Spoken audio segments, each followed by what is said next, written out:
Hello everybody and welcome back to The Reset. I am C-Dubs, and in this video I just want to go ahead and kind of review a game that I played on the channel it's probably roughly a year ago. I actually did a full tilt let's play on this channel here, beginning to finish, and I never actually got around to reviewing it like I had originally wanted to do.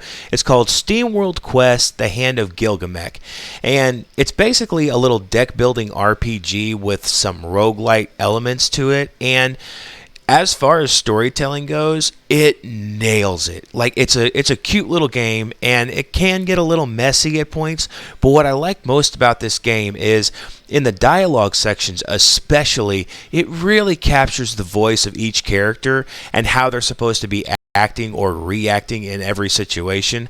We're not going to spend a whole lot of time on it, but we are going to go ahead and kind of go back to the beginning here. I'm just going to do the Knight and the Alchemist, the very beginning level here, and this is actually going to be a really good taste of what to expect. We're going to skip the cutscenes and whatnot because that's not part of it, but I just want to kind of give you guys like a gameplay taste here. But yeah, like it does a really good job of the storytelling aspect, and the fact that whenever each character goes to speak, they all kind of adhere closely to what their personalities are supposed to say. Like, you've got the main character here, and she is more of the persuasion of a happy-go-lucky warrior, right? Like, she's a little squire. She's trying to train up to be a knight. Our Millie is the main character here, and it says, as if sent on a mission by the ancient gods, our heroes cut their way through the Green Fingers Grove. And then you got the snarky little sidekick here in the mage, and when it comes to Copernica, it's just kind of funny how the two personalities play off of each other so well, and they're not even voiced, right? Like, you have to read it directly, but the play off of one another is actually very poetic in that way. But Copernica says, will you stop narrating everything? Chapter 3 in the Hero's Handbook clearly points out the importance of visualizing my foot. That fully illustrated book of yours is a pun-ridden cringe fest. I mean, as you just eloquently put, it just feeds real good off each other. I can't hammer it home enough. But alas, we're going to go ahead and try and skip all this stuff here. Yeah, let's just go ahead and skip. Let's get right down to the gameplay. So I said it was a deck building RPG, and that's pretty much true. Like, there's no real quote-unquote level ups. It's more or less you get cards, and each card pertains to a character's attack or a character's ability, and you can upgrade said cards and kind of swap in party members here and there. Now, as the game starts out, you only get Armilia and Copernica, but you can unlock, I think it's 3 or 4 more characters along the way, all the way leading up to the boss. And then once you get your full character roster, then you can go to shops and you can buy special cards, and every level has little secret areas that you can go to that you can only obtain certain cards by finding these secret areas. And you also get, you get your currency.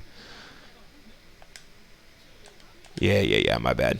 But you also get little currency, gold whenever you hack up certain things, and you get gold whenever you win certain battles. And every single battle, there's something else to be learned. Like, here's a great example right here. Let's go ahead and get into it. Coglin, God, more of those pompous posers for the village. Blah. Wait a minute. I knew the guild had some flimsy hangarounds, but you're practically rattling out in that bulky armor. Did you just call me scrawny? Whoa, easy now. I didn't say this armor fits perfectly. Here we go. Bada bing, bada boom. Now, you don't get Galio. Galio is the big green guy there. You don't get Galio until further on. Like, these guys, this is my fully played profile here. So I have these guys ramped up. I'm just about to lay the smackdown on these guys. So we're just going to go ahead. Oh, yeah. Just to give you a brief overview here, so you can go to each card, and if you press the minus button, then you get like a brief description of what each card does. So here, this is Searing Lash, and it's coded in blue, so that means that's a Copernica's card, and it says deals 90% damage deals 90% magic damage as fire damage to one foe, and has a 40% chance to inflict burn for 3 turns. So we could do that, and you've got little if you look up at the top left, like that's a sword, so that's basically an attack for Copernica. The little wrench is kind of an ability, and it's just really cool to see how these kind of these cards combo off of one another, and you can stack a character up with every card turn. Or as you can see up in the gears up at the very top of the screen, that's your ability points. It's kind of reminiscent of mana cards from Magic the Gathering, or if you play Hearthstone, your mana stones. It's pretty much the same thing. So let's just go ahead and smack him up, and let's go power play on all three of those guys, and we'll end the turn there. Oh no, that's not what I wanted to do. There we go. I'm gonna go ahead and discard that. Oh, I can do that one though. So let's go ahead and try it. Oh, I can't do Virulence. Oh, that's so sad. That's okay. And let's just finish the turn there. Just smack the crap out of him. Power play that will up some defense and lower their defense. And let's just go ahead and just put this dude out of his misery, yeah. Now, obviously, you're not going to be able to smack these guys down that quickly early on in the game, but it's pretty cool to go through and level these guys up and just kind of run back through the storyline, you know, just to see what you're capable of. And I had mentioned card combos before.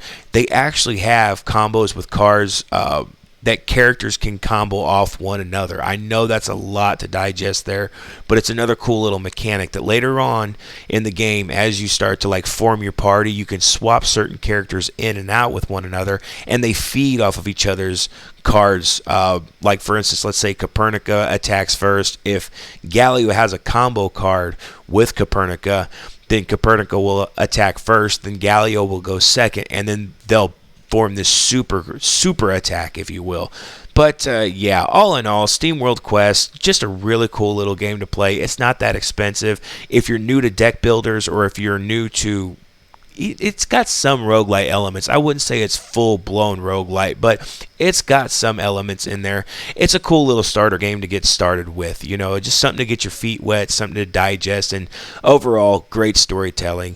So yeah, that's pretty much it, guys. Just a little game that I wanted to kind of touch base on. If you guys want to watch the full tilt Let's Play, just go back onto my channel. It should be right there in the playlist right there on my homepage. But I'm going to go ahead and leave it there. Thank you guys so much for watching. I really do appreciate all the support. If you guys do like what you see, please make sure to leave a like down there at the bottom of this video. If you guys have any questions, comments, or suggestions, don't hesitate. Leave them down in the comments section down below, and I'll get back to you guys as soon as I possibly can.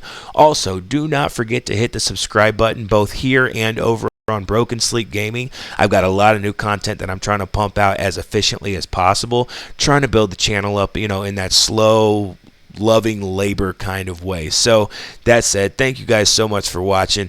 I hope you all have a wonderful day, and until next time, I'll see y'all in the next video.